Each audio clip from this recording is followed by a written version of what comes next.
Alors Julien Salade. Moi, je suis assez effaré en réalité de la façon dont la discussion se passe, parce qu'on ne discute pas de ce qui est en train de se passer en ce moment. On est en train de discuter de les solutions à long terme sans discuter concrètement où on en est aujourd'hui.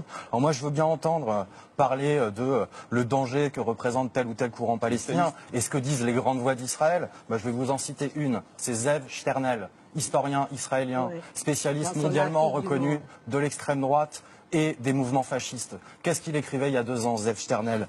Il écrivait « Quand on compare l'Europe à Israël en 2013, il est difficile d'échapper à la conclusion qu'au nombre des États occidentaux, celui où l'extrême droite est la plus puissante jusqu'à s'y trouver au pouvoir, c'est Israël. Et il est encore plus difficile d'échapper à la conclusion que la droite et l'extrême droite israélienne distancent de très loin le Front National de Marine Le Pen. Comparée à la plupart des membres du gouvernement et de la Knesset, elle ressemble aujourd'hui à une dangereuse gauchiste.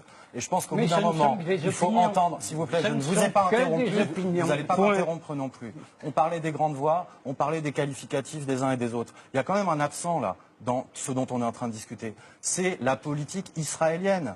Et au bout d'un moment, c'est totalement impossible de mettre, non, ce ne sont pas des opinions, de mettre sur un pied d'égalité, Laissez terminer, Julien un État avec une économie viable, avec des institutions qui sont solides, avec une armée et en face une population qui n'a rien. Et expliquer que la solution, c'est qu'ils s'assoient l'un en face de l'autre autour d'une table, ça fait 20 ans, ça fait 25 ans qu'on nous explique ça. Et au bout d'un moment, il faut poser une question simple. Il faut poser une question simple. Pas au couteau, est-ce que dans un cadre... Pas au couteau. Laissez-le terminer. S'il faut rentrer dans ces choses-là, je ne vois pas ce qu'il y a de plus digne à tuer des gens avec des drones qu'à les tuer avec des poignards. D'accord? Donc si on dénonce les violences, on dénonce toutes les violences. Et on n'oublie pas... Non, j'ai dit si on dénonce les violences, on dénonce toutes les violences. Arrêtez de faire dire aux gens ce qu'ils ne disent pas. Ça serait intéressant. Donc, ce que je dis, c'est que si on discute négociation, au bout d'un moment, il faut tenir compte des rapports de force. Quand le fort qui écrase le faible négocie, entre guillemets, avec le faible, il impose ses volontés aux faibles. Et au bout d'un moment, on devrait le comprendre. Depuis 25 ans qu'il y a des discussions, qu'il y a des négociations, on se rend bien compte que l'État d'Israël fait ce qu'il veut. C'est incroyable de faire semblant qu'on ne serait pas dans cette situation-là. Et alors, moi je vais vous dire, je sais pas si moi j'ai des amis aussi haut placés que vous, mais par contre je lis des rapports. Et je lis notamment chaque année le rapport des diplomates de l'Union européenne en poste à Jérusalem. Je vous encourage à lire le rapport de mars dernier. Parce qu'on discute de qu'est-ce qui a allumé l'étincelle, est-ce que c'est tel mouvement, telle déclaration, etc. Lisez le rapport des diplomates de mars dernier. Qu'est-ce qu'ils expliquent, les diplomates en mars dernier? Je vous promets, ça sera très court.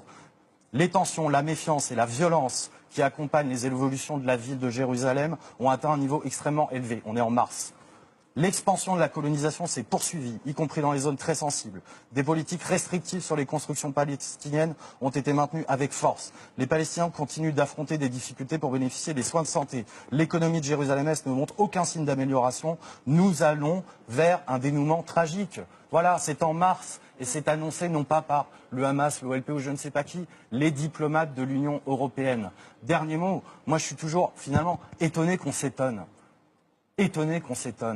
Évidemment qu'une population qui est écrasée au quotidien, qui est asphyxiée, au bout d'un moment, elle essaye de se faire entendre. Et très honnêtement, s'il y a ici des gens qui se pensent comme des amis d'Israël, je les encourage à réfléchir quand même à 2-3 choses. C'est-à-dire que penser qu'un État et une société et une population, en l'occurrence la population israélienne, pourront survivre, se développer et aller vers la paix, la liberté et l'émancipation en écrasant une autre population, c'est rendre service à personne. Ce n'est rendre service à personne. Et aujourd'hui, il faut reposer le débat dans les termes qui sont les siens depuis des décennies. Arrêtez de faire croire que les choses ont commencé la semaine dernière, il y a 2 semaines ou il y a 3 semaines. Il y a des décennies d'occupation, de colonisation, d'expropriation. Et tant que ces phénomènes dureront, non, il n'y aura pas de retour au calme. Et ceux qui aujourd'hui appellent les Palestiniens au calme, j'aimerais bien savoir ce qu'ils leur proposent comme perspective concrète.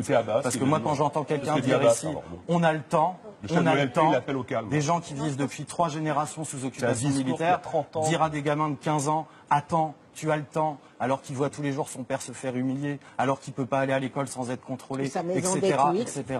C'est un discours qui est au mieux de la langue de bois, au pire de la provocation. Martine Gozlan.